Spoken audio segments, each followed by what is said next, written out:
রাজ্য সরকারের উন্নয়নমূলক কর্মসূচির মাধ্যমে জোলাইবাড়ি থেকে বিলোনিয়া যাতায়াতের জন্য জাতীয় সড়ক নির্মাণ করা হয়। এই জাতীয় সড়ক নির্মাণের সময় থেকে রাস্তার গুণগত মান নিয়ে সাধারণ অংশের লোকজনেরা আন্দোলন করে গেছেন। সকল অংশের লোকজনের কথা না শুনে কাজের দায়িত্বে থাকা ঠিকাদার নিজ খুশি মতো রাস্তা নির্মাণ কাজ করে গেছেন বলে অভিযোগ এলাকাবাসীর। এই রাস্তা নির্মাণের 1 বছর শেষ হতে না হতেই রাস্তার বিভিন্ন জায়গায় দেখা দিয়েছে ভাঙন। কোনো প্রকার সতর্ক বার্তা প্রদান না করে মাঝ রাস্তায় বিভিন্ন জায়গায় মেরামতির কাজ করা হচ্ছে। এতে করে প্রতিনিয়ত ঘটে যাচ্ছে দুর্ঘটনা বলে অভিযোগ ভুক্তভোগী এলাকাবাসী। নিম্নমানের রাস্তা করা হয়েছে, না হলে এত মেনটেন্যান্স করা মনে হয় আমার দরকার হয় না, আমি মনে করি।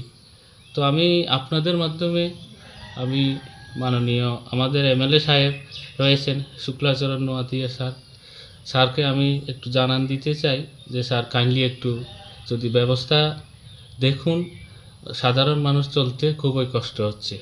তারপর আমি বলতে চাইব মাননীয় transport minister Sushanta Chowdhury sir